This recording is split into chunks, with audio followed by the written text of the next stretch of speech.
విదేశాల్లో ఉద్యోగం, మంచి జీతం, బంగారు భవిష్యత్ అంటూ నిరుద్యోగుల కలలు నమ్ముకుని కోట్ల రూపాయలు దోచుకున్న ఓ కన్సల్టెన్సీ నిర్వాహకుల గుట్టు విజయవాడ పోలీసులు రట్టు చేశారు. యూరోప్ దేశాల్లో ఉద్యోగాలు ఇప్పిస్తామని నమ్మించి వందలాది మంది నుంచి కోట్లాది రూపాయలు వసూలు చేసి చివరికి వారిని మోసం చేసిన దంపతులను హైదరాబాద్లో అరెస్ట్ చేశారు. ఈ కేసులో మరిన్ని సంచలన విషయాలు వెలుగులోకి వస్తున్నాయి. విజయవాడ కేంద్రంగా కార్యకలాపాలు నిర్వహిస్తున్న ఫ్లయింగ్ బార్డర్స్ కన్సల్టెన్సీ పేరుతో విదేశీ ఉద్యోగాల పేరున భారీ మోసం జరిగినట్లుగా పోలీసులు గుర్తించారు. సంస్థ నిర్వాహకులు సౌజన్య శ్రీనివాస్ దంపతులు యూరోప్లో ఉద్యోగాలు ఇప్పిస్తామని హామీ ఇచ్చి నిరుద్యోగులను ఆకర్షించారు. ఒక్కొక్కరి నుంచి లక్షల రూపాయలు వసూలు చేసి ఉద్యోగాలు కల్పించకుండా మోసం చేసినట్టు ఆరోపణలు ఉన్నాయి. ఇలా దాదాపు 750 మంది నిరుద్యోగుల నుంచి దాదాపు 11.5 కోట్ల వరకు వసూలు చేసినట్టుగా పోలీసుల దర్యాప్తులో వెల్లడైంది.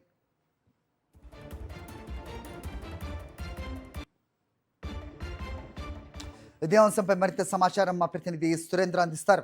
సురేంద్ర, ఎవరి దంపతులు, ప్రస్తుతం ఏంటి మెదిగిన ఇన్పుట్స్?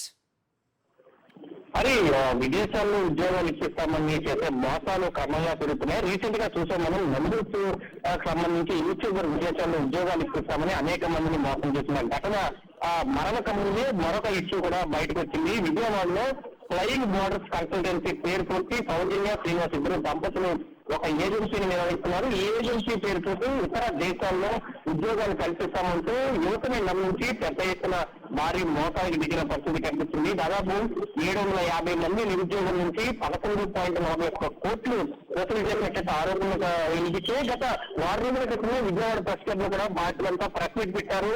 తమ జరిగిన అన్యాయాన్ని అంతా కూడా చిత్ర పరిస్థితి. దీని మీద నాటవరం, అదేవిధంగా సిమ్మినగర్, దాంతో పాటు సైబర్ క్రైమ్ పోలీస్ స్టేషన్ లో కేసులు కూడా నమోదు చేశారు. దాదాపు వీళ్ళు విజయవాడలో సురేంద్ర, సో మీ ఆడియో సరిగా లేదు, ఫోన్ లైన్ లో అంతరాయం చూస్తున్నాం. So let's try connecting next bulletin. Thank you for the inputs. మరిన్ని అప్డేట్స్ కోసం ఛానల్ ను సబ్స్క్రైబ్ చేయండి. నోటిఫికేషన్స్ కోసం బెల్ ఐకాన్ పై క్లిక్ చేయండి.